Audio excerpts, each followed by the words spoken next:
Je m'appelle Thomas Messias, je suis un homme blanc, cisgenre, hétérosexuel, et les masculinistes comme Andrew Tate me dépriment. Vous écoutez Mansplaining épisode 110, Andrew Tate, le pire des mascus. Ils me dépriment parce que leurs arguments, aussi moisis soient-ils, arrivent à toucher et à convaincre un assez large public. Un mec qui n'a pas assez de succès avec les femmes, ou qui ne se sent pas assez considéré par la société, peut vite souscrire aux théories masculinistes parce qu'elles peuvent lui sembler aussi rassurantes que motivantes. C'est bien plus simple et rapide que d'emprunter l'autre voie, celle qui consiste à faire son éducation féministe. Les leaders charismatiques du masculinisme savent y faire. Ils ont passé beaucoup de temps à soulever de la fonte, et ils utilisent leur physique souvent imposant pour alimenter leur coaching. Ils exhortent ceux qui les écoutent à être de vrais hommes, c'est-à-dire à affûter leur physique et à défendre à tout prix leur position de dominant. En fait, le masculinisme, c'est de l'idéologie sous couvert de développement personnel. Il y a tout un discours sur le mérite, le quand on veut on peut, le fait que quand on souhaite quelque chose, il faut tout mettre en œuvre pour l'obtenir. Quelque chose ou quelqu'un d'ailleurs. Les masculinistes ne font pas vraiment la différence entre les femmes et les biens meubles. Depuis quelques années, le masculiniste le plus connu de tous est sans nul doute Andrew Tate. Je pense que la démasculinisation des hommes est un authentique fléau dont souffre l'Occident. Ces dernières frasques, sur lesquelles je reviendrai, ont contribué à le faire connaître encore un peu plus et à le rendre plus identifiable. Mais en réalité, ça fait bien 6 ou 7 ans qu'il est le masculiniste le plus en vue. Né en 1986, Andrew Tate se fait d'abord connaître en tant que champion de kickboxing, une discipline dans laquelle il gagne plusieurs titres mondiaux. Mais il accède à la célébrité en 2016, en participant à la 17e saison de la version britannique de Big Brother, l'équivalent de notre Loft Story. Sauf que son aventure tourne court. Des internautes font fuiter une vidéo de lui en train de frapper une femme à coups de ceinture. Quelques jours plus tard, la production le sort de l'émission. A posteriori, cette femme déclarera qu'elle était consentante. Mais il y a d'autres théories sur l'exclusion d'Andrew Tate de Big Brother, comme celle que lui-même défend. Et donc on a un désaccord avec la production, et finalement ils me virent pour une raison inconnue. La vérité, c'est qu'ils ont réalisé que dans le mois à venir, tôt ou tard, un de ces mecs allait vouloir se battre et finir blessé, alors ils se sont dit bon, il faut qu'on vire quelqu'un, il vaut mieux qu'on en sorte qu'un plutôt que les 5 autres. Et donc j'ai dû partir, et là ça a été la fin de mon Big Brother après seulement 11 jours. Moi j'étais juste trop calme, trop serein, mais j'étais capable de cogner fort, alors ils m'ont viré. J'avais rien fait de mal, j'ai blessé personne, mais bon, c'est ça l'histoire. Ensuite, c'est par ses prises de position sur les réseaux sociaux que Tate étend sa renommée. En 2017, à propos de l'affaire Harvey Weinstein, il tweet notamment cette phrase. « Si vous vous retrouvez en situation d'être violé, vous devez en prendre la responsabilité. » Fin de la citation. Ce tweet, ainsi qu'une série d'autres dans lesquelles il martèle que les victimes sont en partie responsables des viols qu'elles subissent, lui vaut d'être régulièrement suspendu de Twitter, avant d'en être purement et simplement banni. Et en août 2022, YouTube, TikTok, Facebook et Instagram font de même. Andrew Tate est interdit de réseaux sociaux en raison des discours haineux qu'il y propage. Pour que même ces plateformes passent à l'action, alors que c'est généralement l'impunité qui y prime, c'est que Tate est vraiment allé loin, très loin. On en parlait dans l'épisode 109 de Mansplaining avec Mathilde Saliou. Quand le milliardaire Elon Musk a racheté Twitter, il a fait réactiver certains comptes bannis, tout cela au nom de la liberté d'expression. Soit, quand on prend le cas de Twitter très récemment, Elon Musk qui prend possession et qui reprend la direction de Twitter, il dit en arrivant « Une fois que je serai là, je vais rendre la liberté d'expression qui a été ôtée à plein de gens. » Et en fait, la liberté d'expression qui a été ôtée à plein de gens, il y a eu de la modération contre des comptes extrémistes de toutes sortes, mais principalement des masculinistes, des suprémacistes blancs, donc des personnes extrêmement racistes et extrêmement conservatrices d'extrême droite x12. Aussi des comptes très portés sur la désinformation, parce qu'on pourra en parler rapidement, mais ça se croise en fait, toutes ces questions-là. Et donc, quand il les remet en ligne, qu'il leur redonne accès à Twitter, en fait, ce qu'il refuse de voir, Elon Musk, c'est qu'il est en train d'attaquer la liberté d'expression de tous les autres gens, de tous ceux qui risquent de se faire attaquer par ces comptes-là. Andrew Tate fait partie des bénéficiaires de la grande amnistie voulue par Musk. Dès novembre 2022, l'influenceur mascu se remet à tweeter. Tate n'a pas changé. Il aime provoquer, afficher sa fortune et s'en servir comme un étendard de sa virilité. Alors il tweet ceci à destination de la jeune activiste écolo Greta Thunberg. Hello Greta Thunberg, j'ai 33 voitures et ce n'est que le début. Merci de me donner votre adresse mail pour que je puisse vous fournir une liste complète de ma collection de voitures et leur degré de pollution respectif. La réponse de Greta Thunberg ne se fait pas attendre, et elle est aussi courte que cinglante. Oui, merci de m'éclairer. envoyez-moi un mail à smalldickenergy@getalife.com. Une adresse mail qu'on peut traduire par énergiedepetitebite@vatacheterinvie.com. D'après Wikipédia, il s'agit là du 4e tweet le plus liké de l'histoire.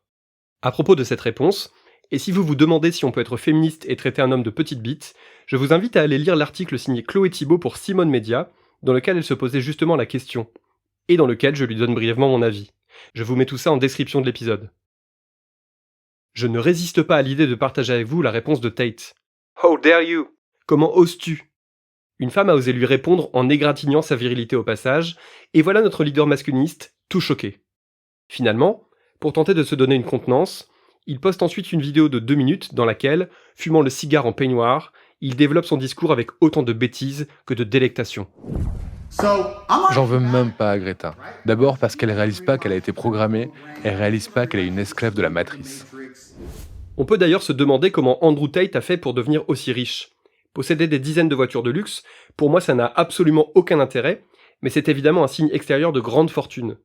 Eh bien les millions amassés par Tate sont à la fois dus au kickboxing, aux crypto-monnaies et à sa société de camgirls. Mais la liste ne s'arrête pas là. Depuis des années, Tate vend des formations en ligne. Et en premier lieu des cours de séduction, dans lesquels il déroule tout son discours masculiniste, et où il encourage les hommes à s'inspirer des pick-up artistes, ces professionnels de la drague autoproclamés qui considèrent les femmes comme des cibles pures et simples. À ce sujet, je ne vous répéterai jamais assez de lire l'ouvrage de l'anthropologue Mélanie Gourarier, Alpha Male. Mais Andrew Tate donne aussi d'autres cours. Il a fondé la Hustlers University, une école qui dispense des cours payants pour apprendre aux hommes à devenir riches. Andrew Tate se vante d'y compter pas moins de 220 000 élèves, presque que des hommes, qui payent $50 par mois. Le masculiniste sait comment exploiter un filon. L'ultracapitalisme et le patriarcat, ça lui rapporte gros. Si on peut faire confiance à ces chiffres, 50 fois 220 000, ça fait quand même 11 millions de dollars. Et pas besoin de pousser très loin ses réflexions.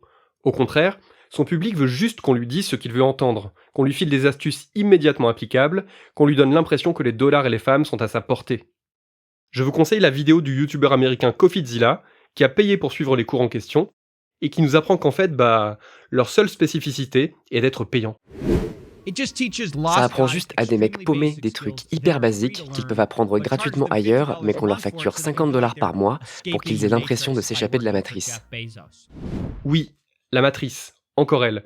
Comme beaucoup de masculinistes, Andrew Tate est obsédé par l'univers créé par les sœurs Wachowski, et il n'hésite pas à se comparer régulièrement à Morpheus, le personnage joué par Laurence Fishburne. Andrew Tate a été arrêté en Roumanie pour traite des êtres humains. Andrew Tate was among 4 suspects arrested last night in Romania. Fin 2022, peu après son échange si médiatisé avec Greta Thunberg, Andrew Tate est arrêté par la police roumaine en compagnie de son frère et placé en détention provisoire. Les frères Tate sont visés par une enquête pour viol, constitution d'un groupe criminel organisé et trafic d'êtres humains. En l'occurrence des femmes, puisqu'ils auraient monté un réseau dans le but, je cite le communiqué de l'agence Reuters, de recruter, loger et exploiter des femmes pour les forcer à filmer du contenu pornographique. À l'heure où cet épisode est publié, Andrew Tate est toujours emprisonné en Roumanie, au moins jusqu'à la fin du mois de mars. J'aimerais vous dire que ce dossier judiciaire va signer la fin de l'empire Tate, mais je n'y crois pas une seconde. Même si Tate est déclaré coupable, je ne pense pas que les membres de sa communauté vont lui en vouloir. Dans le monde des masculinistes, les hommes sont des victimes, qui subissent en permanence la pression des femmes et qui n'ont pas le droit à l'erreur. Alors faites-leur confiance pour faire preuve à l'égard de Tate, d'autant d'empathie et de mansuétude que possible. La solidarité masculiniste va jouer, soyez-en assurés.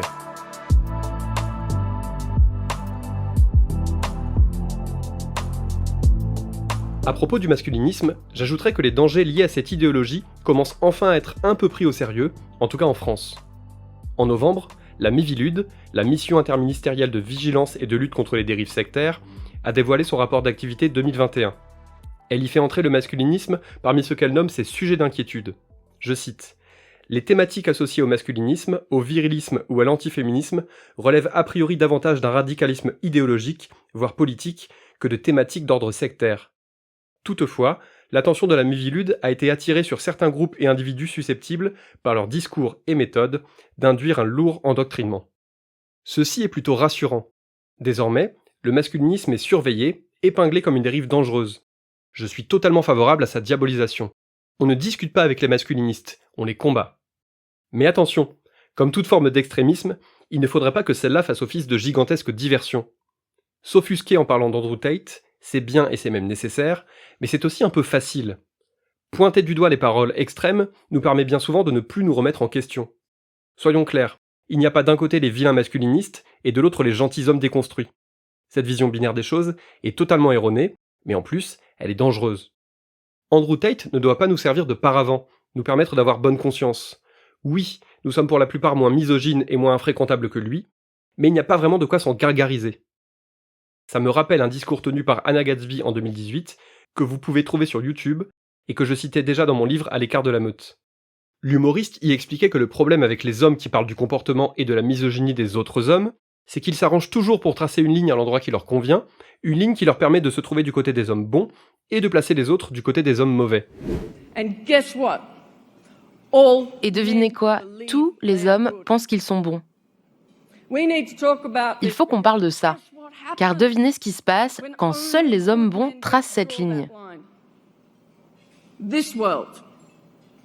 Ce monde, un monde plein d'hommes bons qui font des choses très mauvaises et restent persuadés au fond de leur cœur qu'ils sont des hommes bons car ils n'ont pas franchi la ligne, car ils l'ont tracé la ligne pour leur propre bien. Les femmes devraient avoir le contrôle de cette ligne, point final. Écoutez ce discours, il dure 8 minutes et c'est l'une des choses les plus puissantes que j'ai pu entendre. Concernant Andrew Tate, où qu'on trace la ligne, il est du mauvais côté, et il n'y a aucune gloire à en tirer. Combattre ses idées ne suffit pas. Les hommes cisgenres doivent aussi travailler sur eux-mêmes, faire leur propre éducation féministe, réfléchir à leur rôle dans la domination masculine, développer et exprimer leur empathie, dynamiter les boys clubs auxquels ils appartiennent, quitter leur posture d'agresseur. La liste est loin d'être exhaustive. En tout cas, dormir sur ses deux oreilles parce qu'on est moins horrible qu'Andrew Tate ne sert absolument à rien. Regardez Vincent Cassel, dont la récente interview accordée au Guardian a fait polémique parce qu'il affirmait, je cite, « Si les hommes deviennent trop vulnérables et trop féminins, je pense qu'il va y avoir un problème. » Ce qu'on a trop peu dit, c'est que cette déclaration faisait partie d'une réponse plus complète à une question posée sur Andrew Tate. Et voilà ce que Cassel disait du leader masculiniste. Il dit beaucoup de choses qui sonnent vraiment problématiques, surtout quand on voit d'où il vient, mais au milieu de tout ça, il dit des choses qui sont réellement intéressantes, parce qu'il veut défendre la masculinité. Fin de citation. Voilà à quoi sert Tate. Il sert à ce que des mecs comme Cassel dédiabolisent le masculinisme, le rendent plus acceptable, sous prétexte qu'il ne dirait pas 100% de conneries. Se présenter comme quelqu'un de moins extrémiste que le pire des extrémistes, ça permet ensuite de dérouler des propos désespérément archaïques. Heureusement que les féministes sont désormais là pour veiller au grain, sinon le discours de Vincent Cassel passerait comme une lettre à la poste. L'existence de l'idéologie masculiniste ne doit pas autoriser n'importe qui à dire n'importe quoi. En revanche, son étude peut et doit nous aider à rendre la société moins patriarcale.